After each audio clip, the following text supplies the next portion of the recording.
My name is Sean Hunter. I'm the owner of Iron Line Environmental Services. I'm also the owner of Hunter Estate LLC. This video is going to be the first Hunter Estate LLC video log. So I just want to give you guys an update, or give myself an update, because I watch these. So right now, currently, Hunter Estate LLC will eventually be transitioning into a different name. I'm not going to say the name yet because I don't have the DBA. I'm gonna have 3 different DBAs, and I don't have a domain name yet. And so, with that being said, I'm not going to say the name yet, but I just want to let you know that eventually Hunter Estate LLC will have 4 different names. And the reason I'm doing that is because I want my business to be very boring. I want it to be very boring. I want it to be just very structured and less personalized and more enterprise. So I'm changing the name, and also that'll help because eventually this company will get into business acquisition and also syndication. So something called syndication is where you get a bunch of investors to purchase a property that one person alone cannot purchase. And that's how a lot of these bigger properties, multi-million-dollar properties, are purchased. And that's a whole process to that. You'll see it in later Hunter Estate logs. But for now, that's the purpose of the name change. I'll change it eventually. Right now, we are currently working on closing on our second property. This property is a duplex located in the north side of Jacksonville. The rent value, market rent value, is about 12 to 1400 a month. I plan on renting it out for $1250. And we are in the closing stages of this property. We are good to go on the lender side. The lender just did an appraisal. We're waiting for the appraisal, actually, and as I grow as an investor, I'll learn the processing a lot better and be able to have everything like that. But the appraisal has been complete. The appraisal will tell us everything we need to know. Because it's FHA, our biggest concerns was things like repairs that the property needed. The property, when I had my inspector go in there, the property needed a lot of stuff. It had moisture damage. Matter of fact, I could tell you out of this notebook. So, when my investor went in there, when my inspector went in there,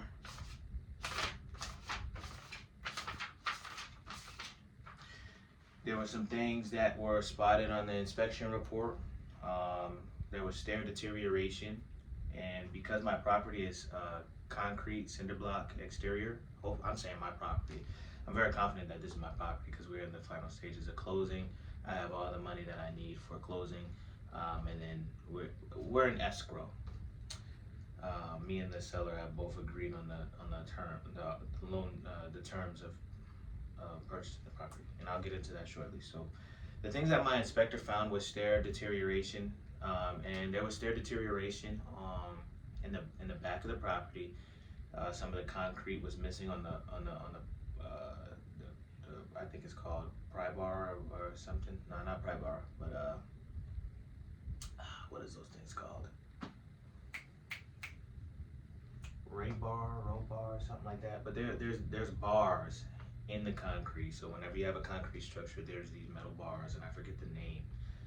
It's slipping my mind. But there was some of that exposed on the bottom of the stairs, and my contractor said that we can do it in-house or I could purchase it. They gave me a quote. We sent the quote to the seller. We negotiated some terms on some of these repairs. And our biggest concerns with the loan, with the appraisal was, well, is there anything that is going to prevent the loan from the deal from closing? Is there anything that's going to pop up? Because FHA has standards, and the standards are, is the property livable? Now, your inspector is going to find more things than an appraiser would. They're not the same. Your inspector is going to find things particularly for the buyer. So when the buyer purchased the property, he wants you to know everything that you may run into before purchasing. And I 100% recommend you get an inspector before you buy a property. I don't care what it is. It could be a brand new property. Okay, make sure you get an inspector to inspect the property. Just pay the extra money. It's going to save you thousands of dollars, because this inspector is going to not only spot things like moisture damage, because there was some moisture signs of moisture on the property, but he's also going to find things like something called a galvanized iron, and he's also going to find what is that thing called?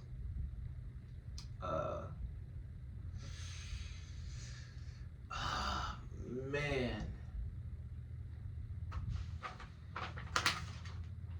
Oh, it's in my other notebook. This is a newer notebook. There's a type of piping that is outdated. It's outdated, and I forget the name, but it's outdated. So it all across the United States, you can know this type of piping underneath that connects to the city is old, and you want to look for PVC, and that's what we got. We got PVC, thank God. And when you did a sewer scope, I also recommend you pay extra for a sewer scope, because that's gonna save you thousands of dollars on plumbing. The sewer scope was clean. It was really nice, and we could see all the way down to the city, and we could see a little bit into the house as well, except for going upstairs, going up.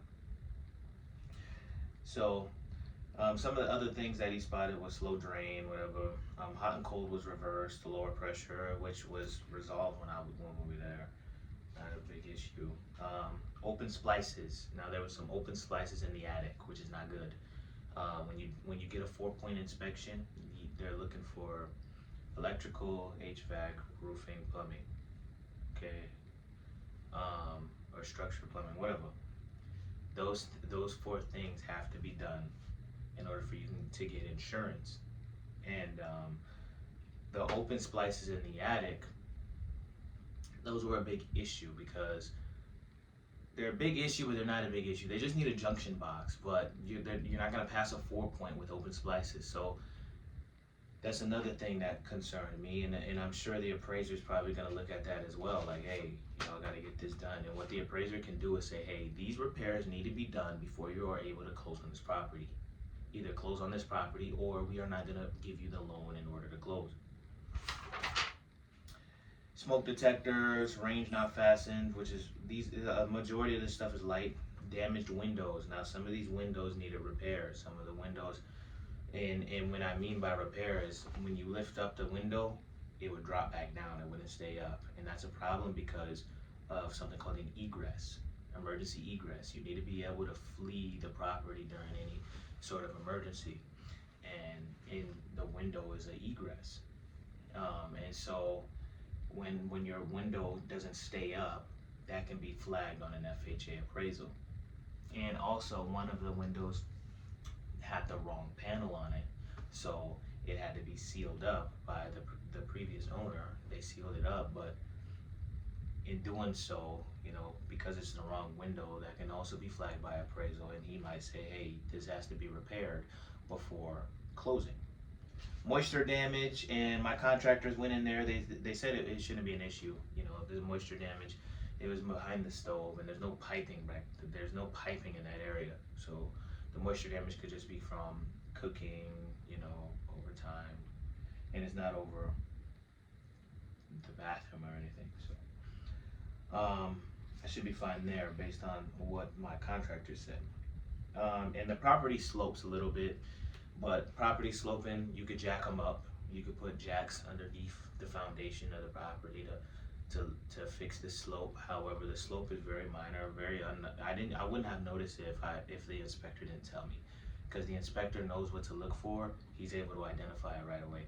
But me. You don't notice that thing because that's not my job. But he did notice it, and the slope I'm not concerned about. He said, the my inspector said the slope um, is normal. It's usually normal because your house does something called settling. It settles over time.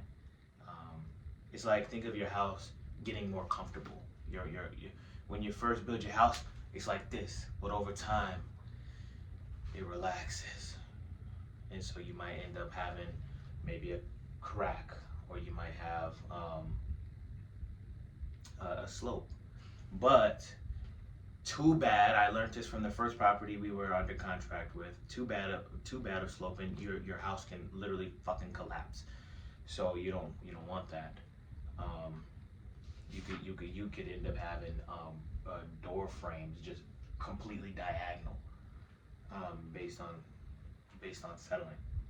But that's not the case in this property. So with those repairs that I just listed, which are very minor, in my opinion, the seller and I came to an agreement um, to do the repairs. He's willing to do the repairs.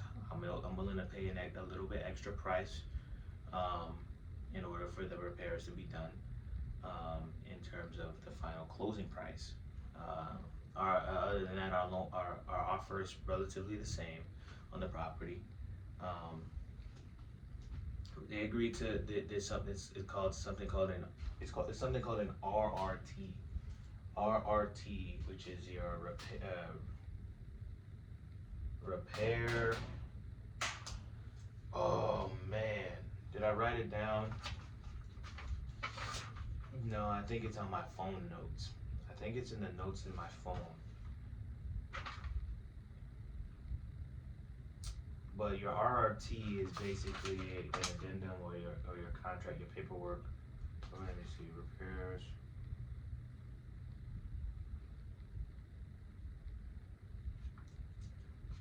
Your RRT is basically documents saying, hey, I'll be taking care of these repairs. Here are the invoices, and this is what it says on the invoice. And the reason why that's great, because the repairs will, hopefully these repairs being done, and especially by the seller, thank you to the seller, they will actually help us get through the appraisal, and hopefully we could be closing here. We wanted to close this week on the 27th. We wanted to close, which would be Wednesday. However, I don't think that's gonna happen. Just predicated on, we have to get the appraisal back. We have to get I have to get my inspector back in there after the repairs are done, because my inspector has to give us a clear 4-point and WDO, in order for me to get insurance.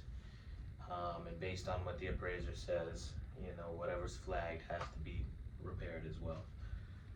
So we're making progress. We're in the final stages of everything. It's just this is the boring part of real estate, because now what's gonna end up happening is a lot of things are gonna be done behind the scenes. A lot of stuff is gonna be done behind the scenes, and that's going to, I won't be able to do much besides get updates from the people that are essentially working for you, your lender, your insurance broker, your agent, your contractors, the inspector. That's the team that we got going on. So we're just waiting. Oh yeah, and the attorneys at the title company. So we're waiting on that. As an update for Hunter Estate LLC. But Jacob's Way, so this kind of ties in together. Sorry. So Jacob's Way LLC originally was Jacob's Way Property Maintenance Solutions. We did repairs, property repairs, we did painting, we did cleaning, we did landscaping, pressure washing, junk removal. Because I no longer do, I do, because Because my main source of revenue was junk removal, we leaned into junk removal, and I'll kind of touch on this in my Iron Lion update. Um, but we have jobs where some of our jobs need punches, something called a punch, and that's small minor repairs that need to be done in the property, like light fixture, holes in the wall, paint, etc. And so we have 5 of those jobs that we've been doing. I started on them yesterday. After this video, I'm gonna go complete them. And what I've been doing is tracking all of those, tracking every single repairs, even from the beginning of me starting this company, tracking every single repair, taking pictures before and afters, keeping them in a folder. And the reason why you're doing this is because, like I said in the beginning of the video, the goal is syndication. And one thing is, when you're trying to get investors involved and you're trying to get lenders involved in large sums of money, you have to show a track record and you have to show proof of capability.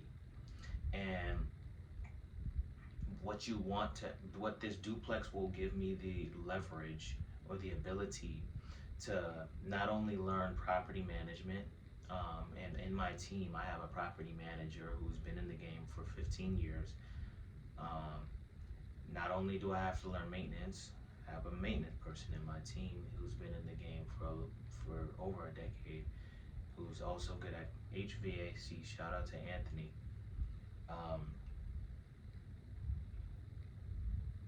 Because he's a maintenance supervisor, and because I have, and also some contractors as well. But that's besides the point. The point is, they want to show a track record of repairs being done, remodels being done, and with this duplex, I'll learn repairs, maintenance. I'll be able to track all revenue, all rent, tracking deposits. Have all my documentation, which was something I have here.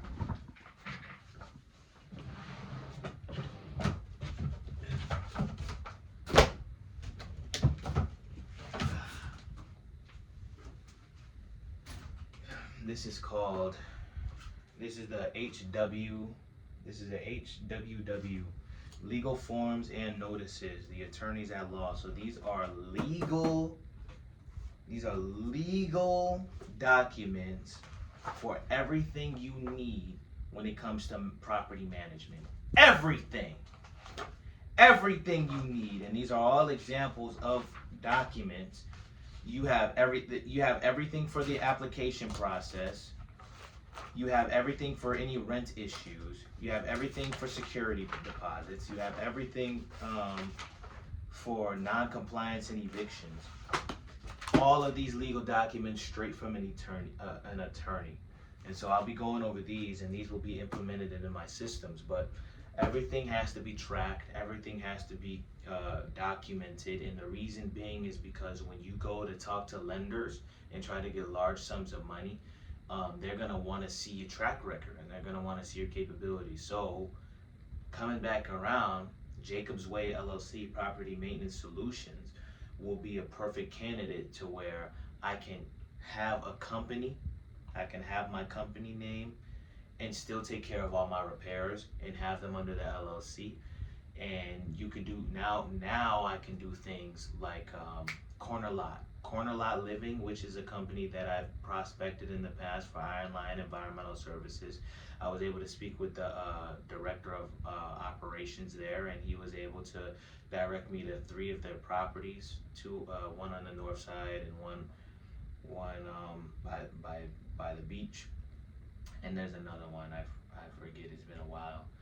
And those property managers said not this year because their budget has already been set, but I'm going to continue to follow up with them. But something that Corner Lot Living does is they're one of the largest real estate developers here in Jacksonville.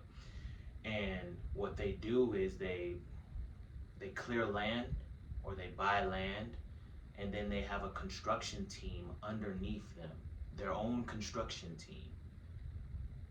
And their construction team take care of land development and building the property. And then they have the real estate company, the residential company that manages the property, that has the real estate holdings, etc. So we're doing that at a smaller scale, and it all starts with the duplex. Duplex, then we're going to see how we do this year. Um, Over the next 2 years, we're going to see how we do, and the goal is after this duplex is to get a 10 plus unit property and some investors involved. And in order for me to do that successfully, you're going to need a track record of maintenance and a track record of property management and good financials. You have to make sure your financials are on point, and you have to make it easy to read. And with that being said, um, that's the purpose of Jacobs Way Property Maintenance Solutions, Jacobs Way LLC. So essentially, we'll have 3 companies. Well, essentially, pretty soon after I get everything in order, this duplex has really put a pause to a lot of my business, because we're just trying to maintain capital. We're trying to maintain capital while still paying bills. So after this duplex closes, I'll be more. Now we're going to transition into scaling our company, and I have a way I'll be doing that, and I'll show you in my next log. But my log for Iron Lion Environmental Services. But for Hunter Estate LLC, we're just trying to close on this property. And once we're able to close on this property, we'll be free. We'll be free. So, all right, I think that's enough